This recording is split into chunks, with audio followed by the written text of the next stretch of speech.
Hi, yeah. Now I'm going to tell you about the essence of Erlang. I'm sure you're really curious. First,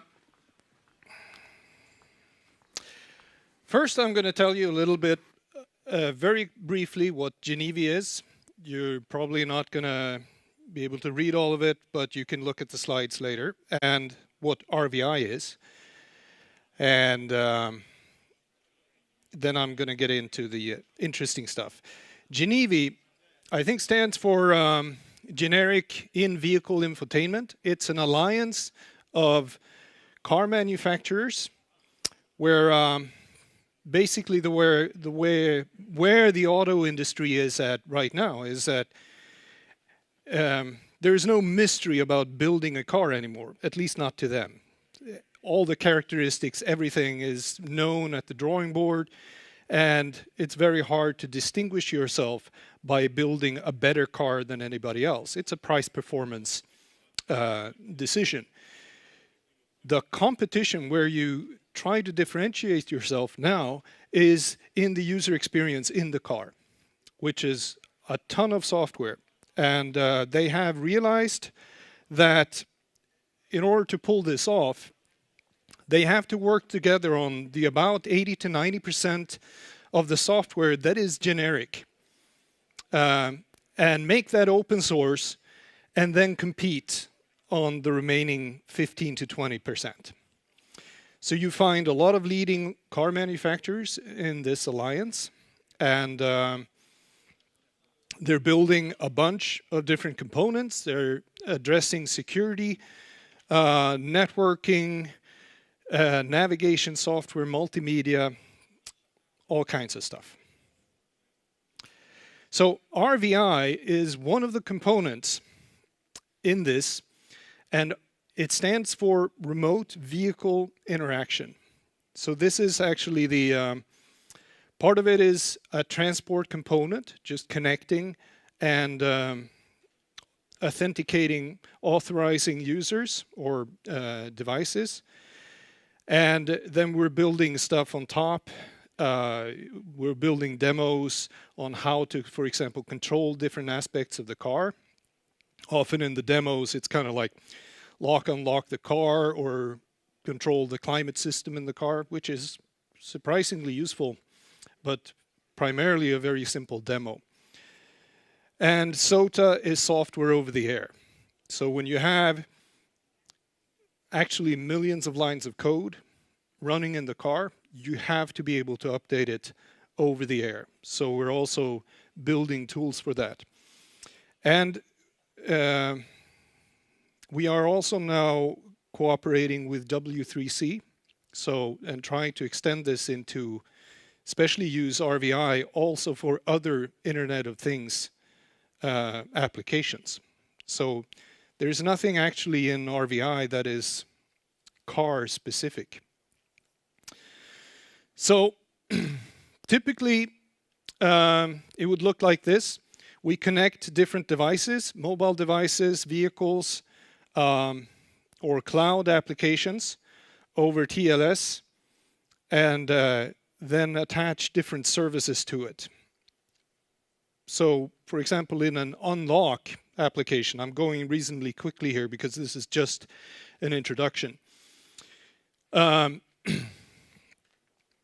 would have download an application on your Android, which is using our RVI SDK.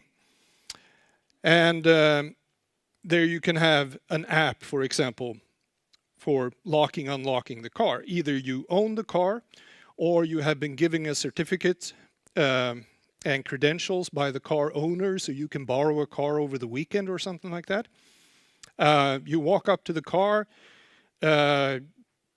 possibly the car detects your mobile over Bluetooth. They synchronize, exchange access information, and now you can unlock the car and drive away. So the RVI application or architecture, this is small at least on my screens, is reasonably component based. Do you see my, no? Oh, there is a mouse. You have a data link layer. You have a service discovery layer. This is a peer-to-peer architecture. A routing component and a service edge. And the service edge is where the different services and clients connect to RVI. So this is the external interface. There is a handshake protocol where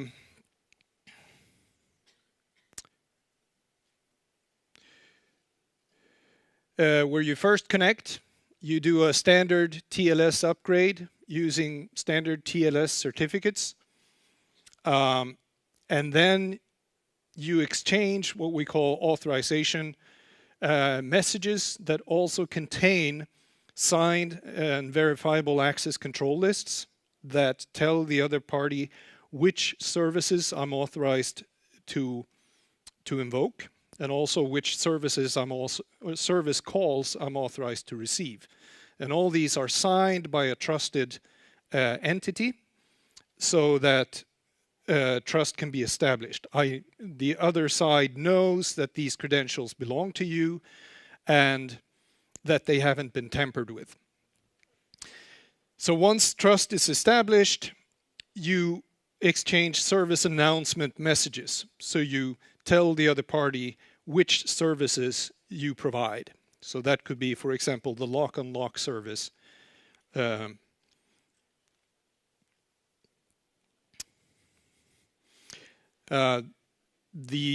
credentials, the access control lists, are reasonably simple.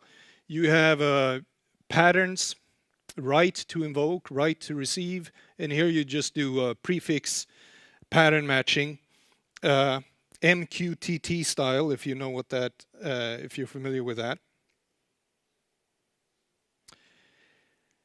And the outward interface is reasonably simple. You have methods, and this is typically JSON RPC. It could be, or something equivalent, where you can register services, you can unregister services. You can also query what services are available, a few other things, and you can send messages to existing services.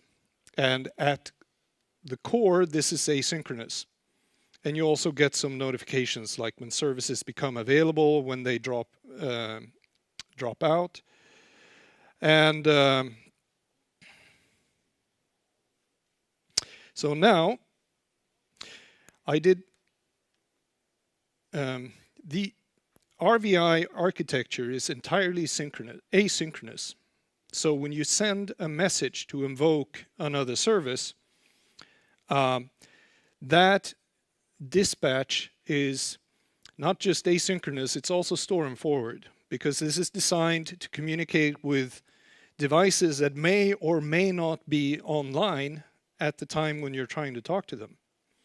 So they may go in and out of coverage, as you're all familiar with.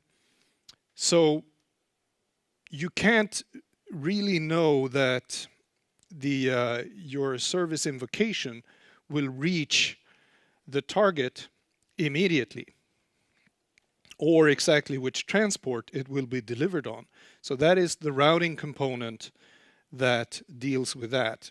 And it may connect to the car on demand, or it may send an SMS, for example.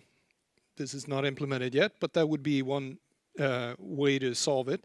Send an SMS to the car and say, please connect when it's possible, and then I have messages for you. So then messages are stored and dispatched when possible.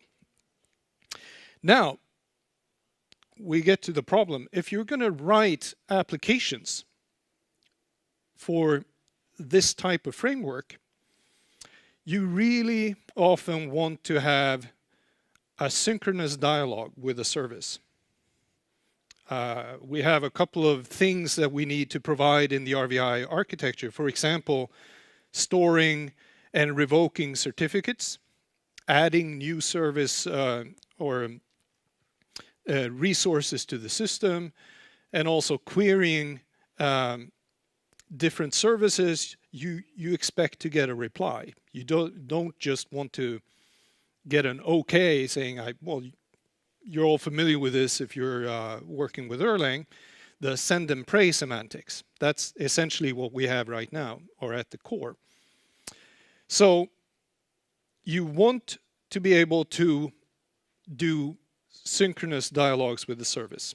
So how do you do that over an asynchronous framework?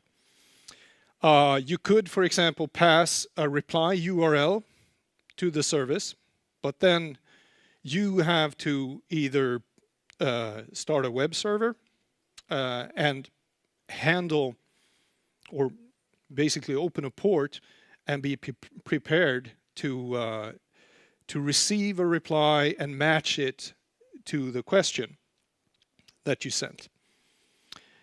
Another thing is we do provide timeouts, but in a store and forward system where the target may be offline, you don't really know when the message is going to arrive, so your timeout is going to have to be long. For those who started using Erlang in the 90s, like 96, 97 or so, before Monitor, this was a real problem. When you did a gen server call, you had to size the timeout so that it could handle very long processing delays. Also, we had weak computers in those days. But you didn't want to make it so long that you had to wait forever, because the timeout was the only check you had if something went wrong. If the server wasn't there, then you'd have to wait until the timeout released. And this was awkward. And also in RVIs, since it's a security-based system, a failure may be in the authorization chain, that you were not actually allowed to call on a certain service. And say if your timeout is 3 days long or something, it would be terrible to have to wait for 3 days to figure out that it didn't work, and not even get notified about the cause. So another problem here is we have several different implementations. We have an Erlang implementation for the cloud, for services, for relay nodes. We have an Android SDK, we have an iOS SDK, and we also are working on a C client with a very small footprint. So whatever solutions we put in will have to be reasonably easy to implement. So we can't just say use Erlang everywhere and this will be solved. The other thing is that if I pass a port number, for example, to the service and say reply to this open port, that is obviously a security risk. So if I have a secure connection, I want the reply to come back as secure as the request was. And also having to register a service and also announce that to your peers and saying this is where I expect to receive replies is really ugly. So that's not the way you want to do it. So being an Erlang programmer, you always want to sort of tweak your environment so that it looks as much like Erlang as possible. So how do you do it in Erlang? I think one thing that captures a lot of what's great about Erlang is a simple client-server call. This can be really hard in a lot of different languages, and often you will get basically a library function that sort of provides you with one implementation of a synchronous call, and there is not much you can do to tweak it. In Erlang, it's so easy that you can write it yourself. This is basically the implementation where you first monitor the process that you want to talk to so that you know if it goes away or if it wasn't there to begin with. Then you send it a message passing along that unique reference, and then you wait for a reply, either tagged with the unique reference, so you know this is the reply to the question, or a down message saying something went wrong, the server crashed, or it wasn't there, and then you raise an exception, or possibly if you have a timeout, then you raise an exception. So this is pretty much what you want to do. And in Erlang, this fits very neatly on one slide. Now, if you have something really complex, so that the server can't respond right away, then, as you're probably familiar with, this is typically how you would do sort of a deferred, if you would need to kick off some kind of a handler process that deals with the request and you want to free up the server, but you still want the server to reply because the client is monitoring the server. And you want to maintain that, the semantics on the client side. Oops. So the server monitors the calling process. It dispatches the request to some other process or whatever. And then it maintains a list of outstanding requests. When it gets a message that is a delayed reply, it looks up the client reference in its pending list. If it doesn't find anything, it's probably because the client died. We got a down message and we removed that pending request from our list. Otherwise, we remove the monitor, we send a reply to the client. The client never knows which process actually handled the request because it gets the reply from the process it expected. So this is actually quite advanced, but it still pretty much fits on one slide. I did remove some or omit some code here, but not too much. And so what I want to do is basically emulate the synchronous call wrappers and the delayed response, and I somehow want to emulate the monitor functionality.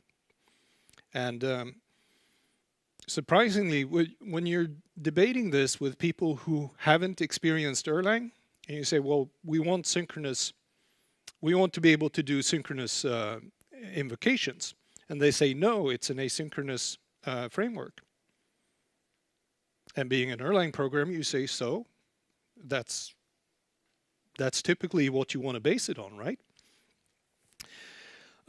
So you don't really see why you shouldn't be able to do synchronous calls over an asynchronous framework.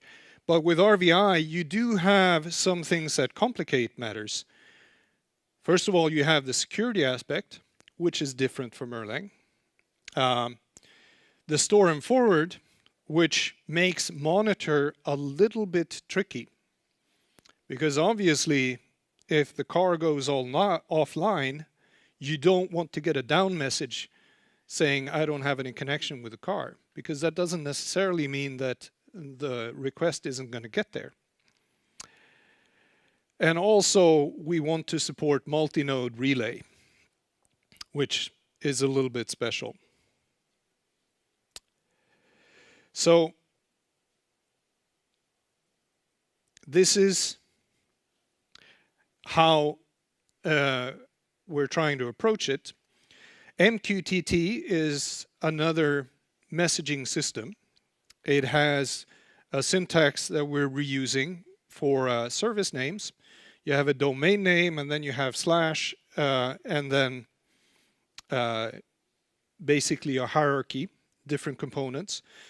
And we specify that an RVI service indicator should be domain name slash type slash globally unique ID. Each RVI node has a globally unique ID. And then your service tree. HVAC is the auto industry term for the climate system. So, and then, for example, you could have a service that is set the temperature. So you could send a message to this service with a parameter saying what kind of temperature you want in the car. Now, the MQTT standard says that any service name starting with a $sign is an internal service. And that works for us because we want to reuse the service structure, but we want to be able to have internal services. So in RVI, any service name with a $is not going to be allowed through the Service Edge API. So you cannot call it from the outside. So then I can create a reply reference. I create a temporary service that is internal, $RVI. This is my the caller's globally unique ID.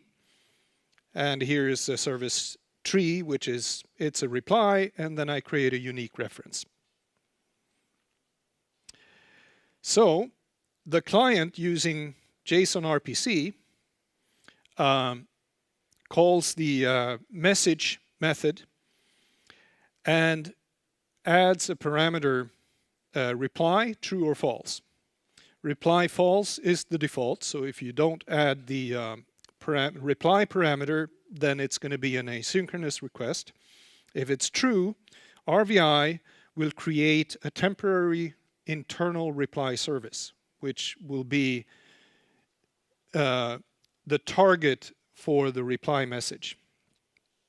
And in the Erlang implementation, obviously it will spawn a process that registers a reply handle with gproc, of course. And then it dispatches the request. So the semantics then would be, if this is a local service, it is actually serviced on the same RVI node, then I just call that service directly. I get a reply back from the service. If it's an asynchronous invocation, I simply throw away the reply because there is no one to reply to. If the reply is true, then I simply let the client JSON RPC method hang until I get the reply and then pass it on to the client. If it's a remote service, I pass the message to the routing subsystem, which may have an open connection to the node that has that service, or it may not. In the case where it doesn't, it sees if it can try to set up a connection.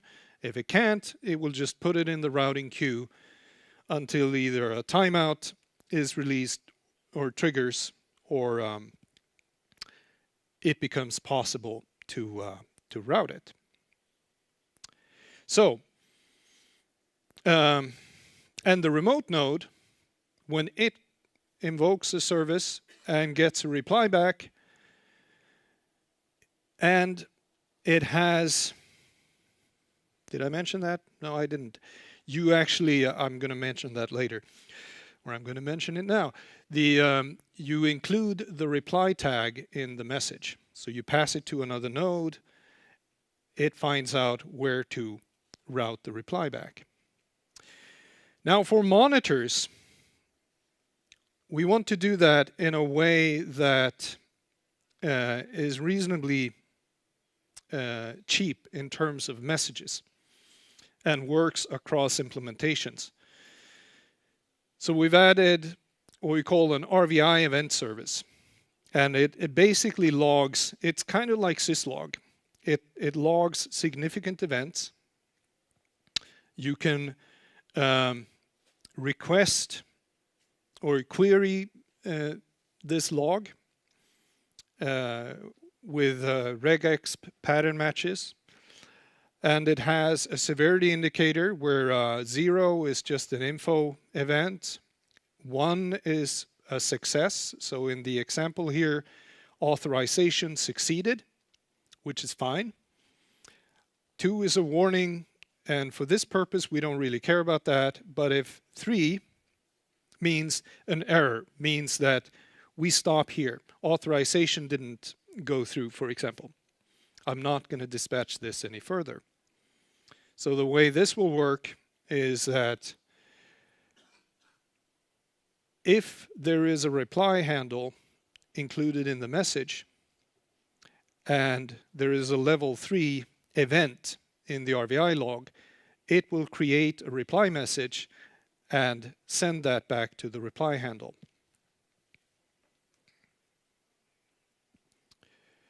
So graphically, you have two RVI nodes, A and B. You have a client connected to A and a service connected to B. A and B connect, they exchange authorization information.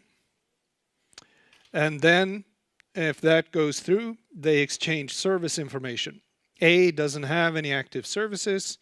B has one, which we call S. So it will announce the service S to A.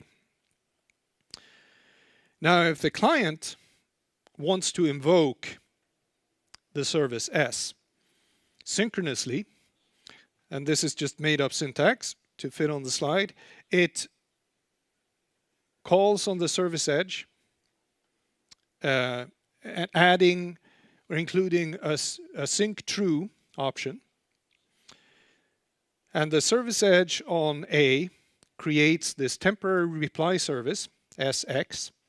It includes that in the message that goes across the RVI protocol here as a reply to option. B receives that. It validates that this is okay, that client A is authorized to invoke this service. If it isn't, then it will fail there and it will dispatch an error reply back. Otherwise, it will dispatch the service call to S. S replies, and then you produce a standard service dispatch, but to that internal service. So this service sits there and waits for this particular response. And it either times out or it gets an error service invocation or an appropriate reply. So with multi-node relay, then basically when a node gets a service announcement and it's connected to other nodes, it will actually distribute that announcement to the other nodes if they are authorized to call that service. So it will check the authorization lists, just like a normal service announcement. Whenever it connects to a node, it will check all its services and the access control lists, and any service matching the access control lists of the other node, it will announce that service. So then it can relay other service announcements as well. So the problem here is if we have a synchronous service dispatch going through an intermediate node, the end node may not actually know about the originating node. And even so, one of the nice things about Erlang, even in distributed messaging, is that you're guaranteed that a sequence of messages that you send to another process, if they arrive in the same sequence as they were sent. Now we have difficulty guaranteeing that in a store and forward environment, but we can at least try to use the same path when we route the request back for the reply back. So how to do this? SIP, Session Initiation Protocol, has something called record route. When you set up a phone call over SIP, then each intermediate node will push itself onto the record route so that then when you send a reply back, you can just pop the stack and know what the next node is going to be. So we borrow that. And so when A sends a request to the intermediate node R, it pops itself to the onto the route stack. R, when it forwards the request to B, pops itself onto the route so that when B gets the reply, it sees the reply to service indicator, and it may not be connected to the node servicing this request, but then it just looks at the route attribute, and it sees that whatever the node I'm going to send this to is R. So then it passes the reply to this node, which pops itself from the stack and finds A, and then passes it on to A. So now we have a reply path that works across relays, and we have something similar to monitor, and we maintain security so we don't have to keep ports open unnecessarily, and we allow the client to use a simple RPC method call which waits for the reply and looks reasonably like an Erlang gen server call, which is roughly what we want. I will say that an open issue here that I haven't quite figured out is that when R relays the dispatch to B, B will either have to trust that R knows what it's doing, because R can validate that it has the credential, so it can validate against the access control list that the node A is indeed authorized to call this service. But B will have to validate that as well, and it doesn't have A's credentials. So solving this without mass distribution of credentials all over the place, it seems like it is solvable, but I haven't actually implemented that yet. So the status of RVI is that we have a version 0.50 available. It is not intended for production. It does not implement the things I have just talked about. It is purely asynchronous. But it is pretty stable. There are Debian packages. There is a corresponding Android SDK. There is an iOS SDK. There are some Python support libraries, and there are some demos. And the intention of this is to support demonstrations and proof of concept. What I'm working on now is partly code cleanup, because when I started implementing this, I kind of ran into the fact that the RVI code is a little bit of prototypes based on other prototypes and a few changes in direction. So yeah, pretty messy code. I'm cleaning that up, robustifying it. The intention is that next year there should be an RVI that you can actually use in anger. So I'm not going to pretend that we are there now, but this is the intention. And then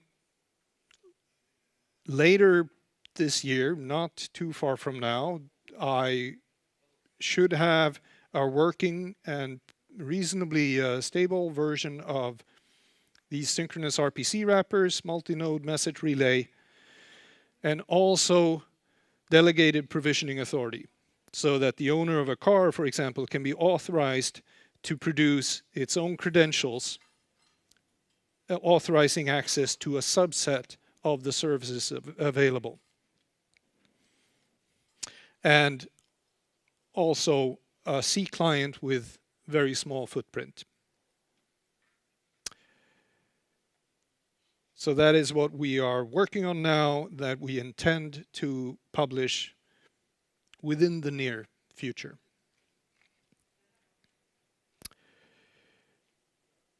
Okay, so that was what I was going to talk about. Do you have any questions? Yes? Do you deal with when clients do not longer care about messages? Do we deal with when clients no longer care about messages? Well, if the client closes its connection to the service edge, it will remove that reply service. The reply obviously will still be dispatched that far, but then it won't find the reply handle and it will be discarded. So that's pretty much the way it would work. It would be nice to also perhaps have some kind of a promise, a version on the service edge, where you can ask for a synchronous call and get a handle back, and then look for the response later on. In some programming models, this would be easier to work with than the typical RPC. Yes? On your security with JWT and the credentials, is that piece of the library separable, and can I grab it and use it in my? Well, actually, no. There is a library, an Erlang library for JWTs. That's JSON Web Tokens. So that's a way to encode and sign a JSON structure in a way that's URL friendly and that can also be validated. So it's tamper-proof. In the RVI implementation, I wrote my own because that library didn't exactly fit my needs. So, yes, it's not that hard to do. I mean, it uses it uses the what is it called? There is a URL encoding library that it uses, and that's available. And then just basic OTP functions for the signature validation.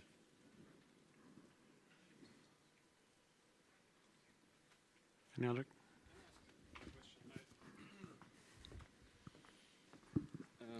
I'm sorry, I have probably basic misunderstanding. Are you saying that you kind of going to release the framework which would be able to communicate with probably any car, which is generally available, or I had a total misunderstanding? Release a framework that can communicate with any car? Well, only cars that actually implement the, yes. So there is, all the manufacturers are going towards having connected cars. You have to be able to support software upgrades over the air. You also have to be able to support remote diagnostics, things like that. And you also want to be able to support different cloud services. And this is what people are going to expect from at least any mid-level car and up. Right now, basically only the premium cars have it. But this is going to go down to